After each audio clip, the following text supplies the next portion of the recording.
नमस्कार दोस्तों, मैं स्वागत करता हूं आपका बीएचयू वर्ल्ड में। 2019 में जो बीएचयू का एंट्रेंस होने वाला है उसकी तैयारी या उसकी क्लासेज को लेके हमने बीएचयू वर्ल्ड ने ऑनलाइन क्लासेस शुरू किया है। ये ऑनलाइन क्लासेज जो शुरू की गई हैं उसमें आप लोगों के लिए अलग अलग सिलेबस के अलग अलग सोशल और आर्ट्स के मेंटर रखे गए हैं। इससे पहले आपने हिस्ट्री के सिलेबस को देखा होगा और पॉलिटिकल साइंस के सिलेबस को देखा होगा। मैं मनीष कुमार राय ज्योग्राफी के मेंटर के रूप में आपका स्वागत करता हूँ। जैसा कि दोस्तों, ज्योग्राफी के मेंटर्स के रूप में मैं आपको ये बताना चाहता हूँ कि जो ज्योग्राफी है उससे बीएचयू एंट्रेंस सोशल और आर्ट्स में जो क्वेश्चनों की संख्या है वो 16 से लेकर 22 तक आती है। यह इसलिए भी इम्पोर्टेंस होता है क्योंकि इससे जो क्वेश्चन आते हैं इसे आप एक बार देखने के बाद ही टिक कर सकते हैं, लेकिन इसके लिए आपको पहले प्रिपेयर होना बहुत जरूरी होता है और उस सिलेबस को पढ़ा होना जरूरी होता है जो कि एग्जाम के पॉइंट ऑफ व्यू से बीएचयू सोशल और आर्ट्स के एग्जाम में उसके क्वेश्चनों को पूछा जाता है। दोस्तों, जैसा कि आगामी जो 2019 में बीएचयू एंट्रेंस एग्जाम होने वाला है उससे पहले भी आपके पास कई ऐसे एग्जाम हैं जो कि आपको एक दिशा जो देते हैं, आपके एक जिंदगी की नई दिशा देते हैं। जैसा कि अभी यूपी बोर्ड के जो बच्चे होंगे उनका 7 फरवरी से एग्जाम शुरू है और जो सीबीएसई बोर्ड के बच्चे होंगे उनका 20 मार्च से एग्जाम शुरू हो जाता है। उस एग्जाम को करते हुए आप अच्छे से अच्छे तरीके से बीएचयू एंट्रेंस एग्जाम में अच्छे नंबर लाएं और अच्छे तरीके से आपका सिलेक्शन, आपको हॉस्टल, सारी चीजें मिले। इसके लिए आपको अच्छे तरीके से एक गाइडलाइन की जरूरत होती है। आप देखिए, कोई भी एग्जाम पास करने के लिए 4 स्टेप होता है। सबसे पहले क्या होता है कि हम एक जो एग्जाम होता है उसके गोल को तय कर लेते हैं, उसके लक्ष्य को पाने की कोशिश करते हैं। तो जब हम गोल को तय करते हैं दोस्तों, तो उसमें दूसरी चीज होती है कि गोल तो हमने तय कर लिया, फिर हम उसे एक टाइम देते हैं। टाइम देने के बाद दोस्तों तीसरा स्टेप आता है कि हम उसके लिए मटेरियल जुटाते हैं और मटेरियल के बाद होता है कि हम कितनी कोशिश करके उस मटेरियल में जो हमें मिला है हम सब कुछ पढ़ सकते हैं। तो सबसे पहले हमने आपको बताया कि हम एक गोल करेंगे। तो दोस्तों, आप सभी लोग इस वीडियो को देख रहे हो, आपका एक गोल हम जानते हैं कि आपको बीएचयू एंट्रेंस एग्जाम सोशल या आर्ट्स में अच्छे नंबर पाना और उसको क्वालिफाई करना और यहाँ पे एडमिशन लेना है। जैसा कि आप जानते हैं कि जो समय की कीमत, समय क्या होता है कि आपके पास अभी 6 महीने का समय है और 6 महीने के समय के बाद आपका बीएचयू एंट्रेंस एग्जाम है। और उसके बाद बात की जाए तो मटेरियल की, तो अब आप ये परेशान होंगे हम क्या पढ़ें, कहां से पढ़ें और इसके लिए क्या क्या सिलेबस कहां से लाएं। तो अगर आप मटेरियल की बात करें तो आपको मटेरियल पूरा पैकेज एक साथ मिल सकता है बीएचयू वर्ल्ड पे। बीएचयू वर्ल्ड मटेरियल के लिए अगर आप बात करते हैं तो वो देगा आपको बीएचयू वर्ल्ड। और उसके बाद होता है कि आपका पढ़ना, तो आपको पढ़ने की जरूरत बहुत कम है क्योंकि हम खुद आपको पढ़ाने के लिए हैं। उस क्वेश्चन के बारे में बताएंगे जो एग्जाम के पॉइंट ऑफ व्यू से पिछले सालों पूछे जा चुके हैं या आगामी जो आने वाले एंट्रेंस एग्जाम है उसमें पूछे जाएंगे। तो चलिए दोस्तों, अब हम ज्योग्राफी के सिलेबस के बारे में बात करते हैं और उन विषयों के बारे में बात करते हैं उनमें जो बीएचयू आर्ट्स और सोशल के एग्जाम को लेके महत्वपूर्ण है। आइए दोस्तों, अब बात करते हैं सिलेबस की, जिसमें सबसे पहला जो इम्पोर्टेंट टॉपिक आपका है वो है सोलर सिस्टम।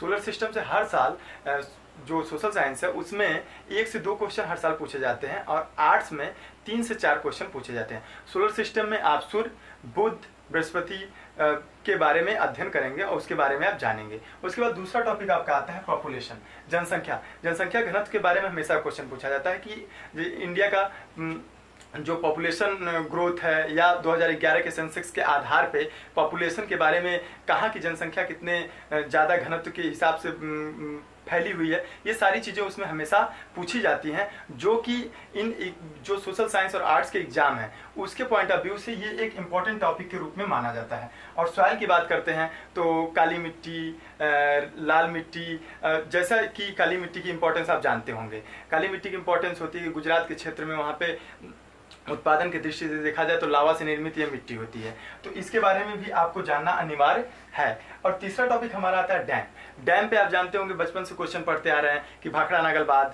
फिर रिहन नदी पे बनाया गया बांध, फिर भागमती नदी पे बनाया गया। तो ये सारे डैम जो होते हैं कहीं ना कहीं ये एक नए क्वेश्चन बन के जो आर्ट्स का एग्जाम है और सोशल का, उसके पॉइंट ऑफ व्यू से इन डैम से जो होता है वो क्वेश्चन हमेशा डाले जाते हैं और इससे 1 या 2 क्वेश्चन पिछले ईयर भी हमेशा पूछा जाता है और आगामी जो एग्जाम होने वाले हैं उसमें भी पूछे जाएंगे। उसके बाद हम तीसरे टॉपिक पे आते हैं, रिवर सिस्टम। रिवर सिस्टम एक इंपॉर्टेंट टॉपिक इसलिए भी होता है कि रिवर सिस्टम के साथ साथ 2-3 तथ्य जुड़े होते हैं।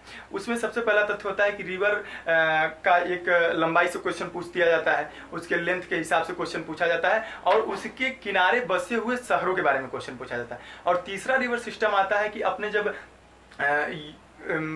जब यंग एज में रिवर होती है तो उससे कौन कौन सी स्ट्रक्चर जो क्रिएट करती है और क्या क्या उसको बोला जाता है, कैसे कैसे उसको हम जानेंगे।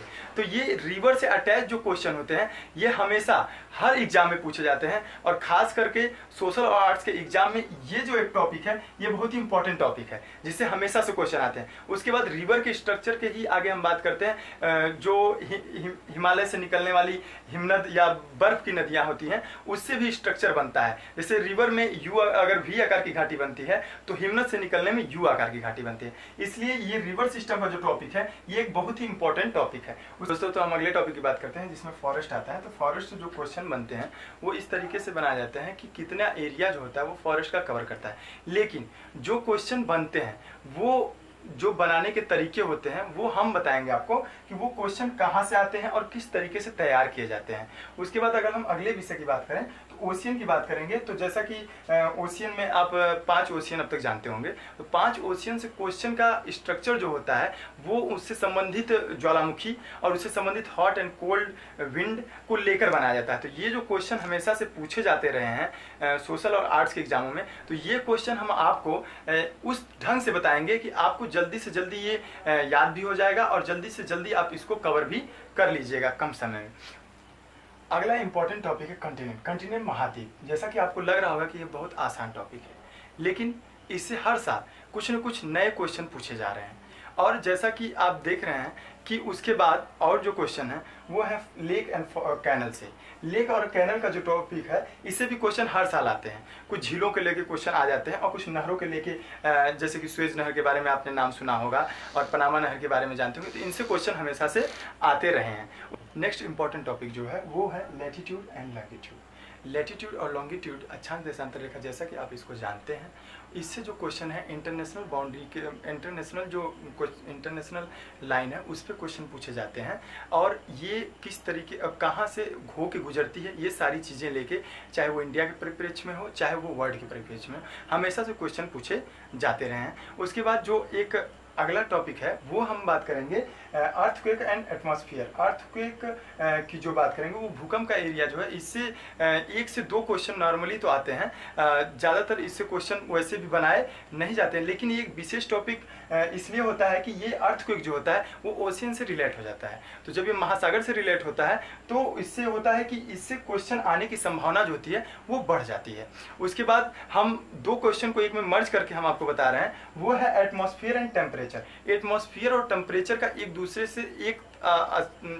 से तालमेल है। एटमॉस्फेयर और टेम्परेचर का एक दूसरे से तालमेल इसलिए होता है कि जैसे कि हम जब एटमॉस्फेयर जो होता है उसमें हम कई भाग देखते हैं, तो वायुमंडल का जो एक बढ़ती हुई सतह होती है और टेम्परेचर जो होता है उस तरीके से बढ़ता हुआ जो टेम्परेचर होता है वायुमंडल, दोनों एक दूसरे के साथ से देखे जाते हैं। तो उसमें आप जानते हो जैसे कि वायुयान उड़ने की जो घटना होती है, बादल फटने की जो घटना होती है, हम रेडियो सुनते हैं, तो ये सारे क्वेश्चन जो आते हैं वो कहीं न कहीं वायुमंडल से रिलेटेड होते हैं। और उसके बाद टेम्परेचर के जो होता है कि जब हम डाउन टू अर्थ जाते हैं तो वो उसमें क्या टेम्परेचर होता है, और जब हम अप जाते हैं तो टेम्परेचर का क्या बढ़ता है घटता है। जब हम ऊंचाई वाले स्थानों पे जाते हैं तो वहाँ पे टेम्परेचर घटता बढ़ता रहता है। तो इससे जो क्वेश्चन आते हैं वो एक क्या होता है कि टेम्परेचर और एटमॉस्फेयर का जो टॉपिक होता है ये दोनों बहुत ही इंपॉर्टेंट टॉपिक है। इससे जो क्वेश्चन पूछे जाते हैं इस पर कई किताबें लिखी जा चुकी हैं, लेकिन आपको वो क्वेश्चन वो कहाँ से आएंगे और किस तरीके से क्वेश्चन पूछे जाएंगे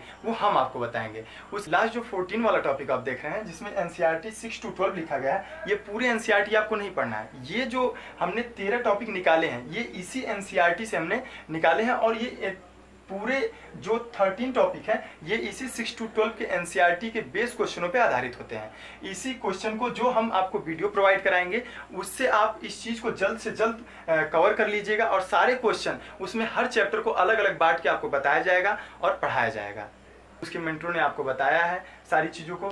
जैसा कि दोस्तों आपने अभी देखा कि हमने पूरे ज्योग्राफी के सिलेबस को आपके साथ डील किया और कौन सा क्वेश्चन कहाँ से आ रहा है। जब हम अगले लेक्चर में आएंगे तो आपके हर एक क्वेश्चन को हम आपको बताएंगे और पहले चैप्टर से हम आपको शुरुआत करेंगे। आप अगर कोई भी आपकी दिक्कत हो, कोई भी क्वेरीज हो, तो उसको कमेंट बॉक्स में डालना न भूलें। और हम किन किन अदर कोई सब्जेक्ट्स के क्लासेस को शुरू करें उनको भी कमेंट बॉक्स में डालना न भूलें। हमसे जुड़े रहने के लिए हमारे चैनल को सब्सक्राइब करना न भूलें और बेल आइकन को दबाना न भूलें, क्योंकि बेल आइकन जब आप दबाएंगे तो हमारे सारे नोटिफिकेशन जो होंगे वो समय से आपके पास पहुंचेंगे, आप उनको देखने के बाद, और आप हमारे किसी भी वीडियो को मिस न करें, क्योंकि एग्जाम के पॉइंट ऑफ व्यू से हमारे सारे वीडियोज आपके लिए बहुत ही कारगर साबित होंगे। अगर आप एक भी वीडियो मिस करते हैं तो आपके लिए हानिकारक साबित हो सकता है। धन्यवाद।